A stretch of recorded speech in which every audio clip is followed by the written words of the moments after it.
محترم سامعین و ناظرین، السلام علیکم ورحمۃ اللہ وبرکاتہ۔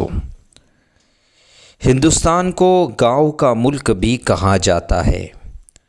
یہاں کی تقریباً 70% آبادی گاؤں سے منسلک ہے۔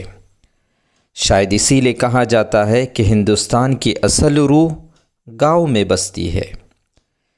یہاں ہر گاؤں کی کہانی اور داستان الگ الگ ہے، لیکن میں آج آپ کو اپنے خطے کوکن کے ایک ایسے گاؤں کی حقیقی تصویر سے روبرو کرانا چاہتا ہوں، جو اپنے حجم اور آبادی کے اعتبار سے تو بہت چھوٹا ہے، لیکن اپنی شہرت اور معرفت کے اعتبار سے آسمان کی بلندی پر فائز ہے۔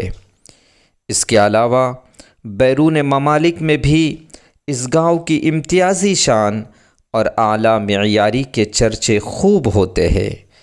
یہ گاؤں اپنے آپ میں اتنا انوکھا کیوں ہے؟ اس کی انوکھے پن کی حقیقی تصویر سے آپ ناظرین کو میں بعد میں روشناس کراؤں گا۔ آپ ہمارے ساتھ ویڈیو مکمل ہونے تک یوں ہی بنے رہیے۔ محترم سامعین، لیکن اس سے پہلے اس گاؤں کی جغرافیائی محل وقوع کے بارے میں اختصار سے آپ کی سماعت کے حوالے کر دینا مناسب سمجھتا ہوں۔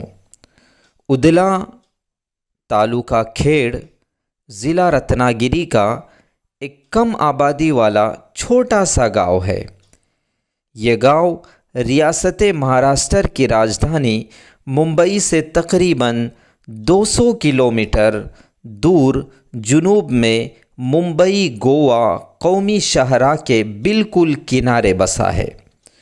قدرتی حسن خوبی کے لازوال نعمتوں سے مزین، صاف شفاف گلیوں اور بہترین سڑکوں والی یہ گاؤں اپنے شاندار ماضی اور سنہرے مستقبل کے زرعی ادوار کی گواہی دے رہا ہے۔ ادلا گاؤں مشہور اور معروف تاجر، سینکڑوں سماجی اور فلاحی اداروں کے روح رواں عزت مآب بشیر بھائی ہجوانے جیسی شخصیت کا جائے پیدائش بھی ہے، اور ان کا پورا بچپن بھی اسی گاؤں سے منسوب ہے۔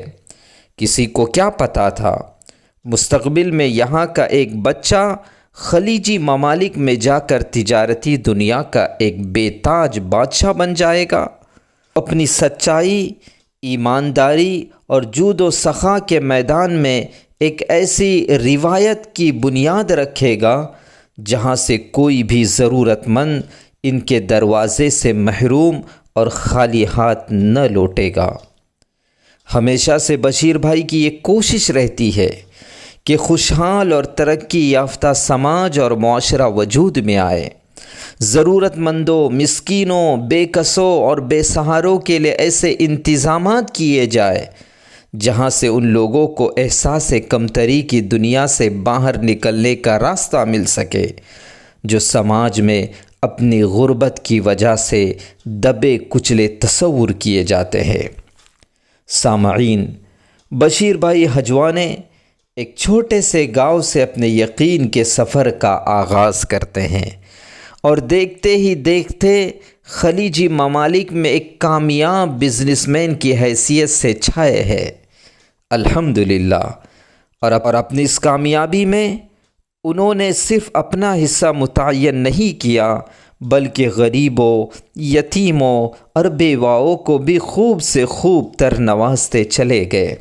آپ کو یاد ہوگا جب پوری دنیا کرونا وائرس سے جنگ لڑ رہی تھی اور ہر خطہ اور گاؤں میں کرونا وائرس اپنی پوری طاقت کے ساتھ انسانیت پر حاوی ہو چکی تھی، اس وقت اس بات کی شدت سے ضرورت محسوس کی گئی تھی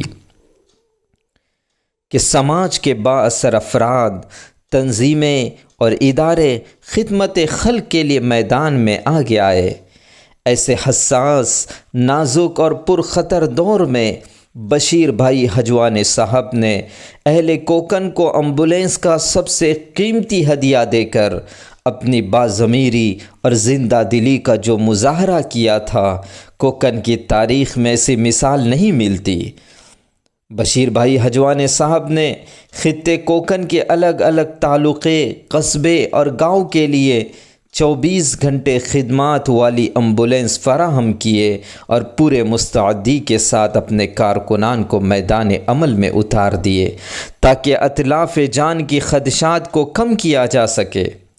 پورے خطے کوکن میں حجوانی صاحب کے ذریعے دی گئی جدید ٹیکنالوجی سے لیس ایمبولینس کی موجودگی بڑی کارآمد ثابت ہوئی۔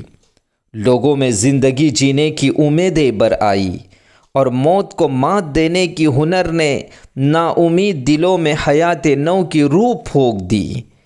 قوم و ملت کی خدمت کے لیے شب و روز اپنے خون جگر کا نذرانہ پیش کرنے والے محترم بشیر بھائی حجوانی صاحب نے یہ ثابت کر دیا کہ انسانیت، اپنائیت اور ملت کے لیے محبت اور الفت کا عظیم جذبہ آج بھی پوری آب و تاب کے ساتھ زندہ ہے اور انشاءاللہ تا حیات زندہ رہے گا، جو سماجی اور معاشرتی خوشحالی کے لیے خوش آئند پہلو کو اجاگر کرتا ہے۔